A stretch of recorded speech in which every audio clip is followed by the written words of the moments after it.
Oke teman-teman semuanya, kali ini kita dari video ke-8 ya kalau nggak salah ya, dalam seri belajar S6. Dan di video kali ini kita akan melanjutkan materi metode dalam array. Dan khusus di video kali ini kita akan membahas mengenai iteration ataupun perulangan teman-teman. Jadi dalam sebuah array itu kita bisa melooping data-data dalam array. Oke. Kita langsung praktek aja teman-teman. Seperti biasa kita buat satu file dalam folder method array yang kemarin. Kita beri nama aja iteration.js. Dan seperti biasa kemarin kita buat satu variable count misalkan yang isinya sebuah angka misalkan dalam array 1, 2, 3. Nah seperti ini. Nah kita mulai bahas yang pertama terlebih dahulu, yaitu kita bisa melooping dengan metode yang namanya for each teman-teman. Jadi metode for each itu tinggal seperti ini, angka, kemudian tuliskan metodenya for each. Nah tapi teman-teman berbeda halnya dengan metode-metode yang kemarin yang sudah kita bahas kemarin. Metode for each ini kita memerlukan yang namanya callback teman-teman. Jadi kita memerlukan parameter function yang dimana function tersebut akan menerima hasil dari si for each ini teman-teman. Jadi mungkin teman-teman agak belum dapat gambaran seperti apa, kita langsung praktek aja, contohkan bagaimana. Nah jadi kita bisa kasih function mungkin, ataupun kalau biar lebih rapi kita sendirikan fungsinya. Jadi kita buat function di sini teman-teman, function. Nah kemudian misalkan saya kasih nama for each callback misalkan.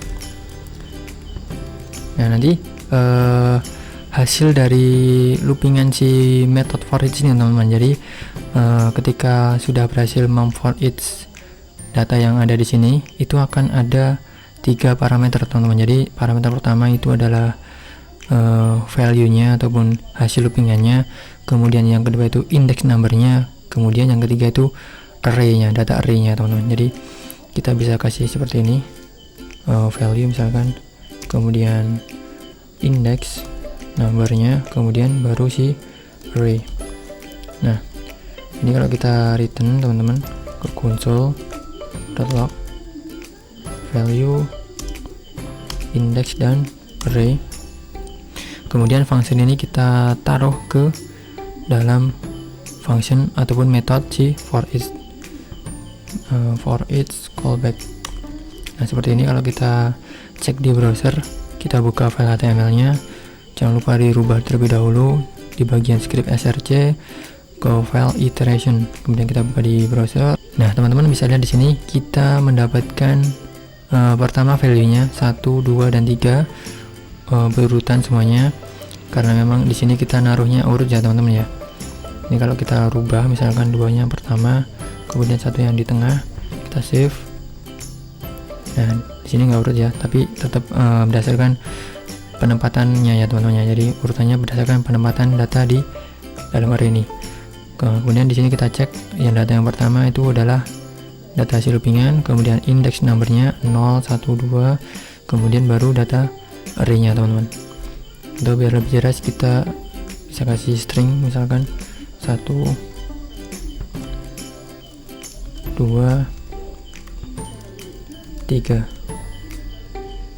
Nah sini muncul semua ya teman-teman. Jadi ini value-nya, index number-nya, kemudian array-nya. Nah kemudian ada satu metode lagi untuk melooping sebuah data array. Itu kita bisa gunakan yang namanya map. Nah map ini juga sama saja teman-teman, sama seperti array, cuma bedanya dia itu mengcopy terlebih dahulu si data array ini. Jadi di copy terlebih dahulu, baru di looping, kemudian di eksekusi returnnya apa. Nah tapi perbedaan keduanya, si map ini dia bisa di chaining. Jadi misalkan setelah metode map ini kita ingin menggunakan metode apa, misalkan join misalkan, ataupun pop, ataupun reduce, dan lain sebagainya, itu bisa teman-teman. Tapi kalau kita pakai yang for each seperti ini, nah itu nggak bisa teman-teman. Jadi kalau kita mau kasih pop misalkan, nanti nggak jalan ya teman-teman. Ini kalau kita cek, nah pop is undefined ataupun pop of undefined. Oke, jadi pop itu nggak diketahui. Nah, itu salah satu perbedaan, salah duanya ya teman-teman ya. Sebenarnya ada lagi perbedaannya mungkin secara performa ya teman-teman ya, tapi saya kurang tahu ya mana lebih baik. Tapi kalau saya sendiri sih biasa menggunakan yang map. Oke teman-teman, kita bisa lanjutkan lagi prakteknya.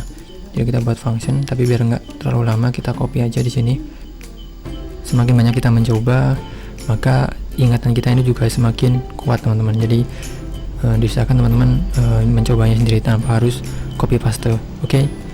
Nah ini kalau kita cek lagi teman-teman, ini kita rubah namanya for each menjadi map callback. Kita lempar ke sini map callback. Nah ini kalau kita cek lagi, nah dia sama aja teman-teman ya, tidak ada bedanya. Tapi bedanya itu tadi bisa si map bisa designing, si for each nggak bisa, dan si map itu juga mengcopy terlebih dahulu. Oke, mungkin dua metode ini teman-teman, jadi semoga aja bisa bermanfaat buat teman-teman semuanya. Walaupun sebenarnya masih ada banyak lagi seperti halnya filter, find, redux mungkin, tapi mungkin akan saya bahas di lain waktu. Sampai jumpa di video selanjutnya.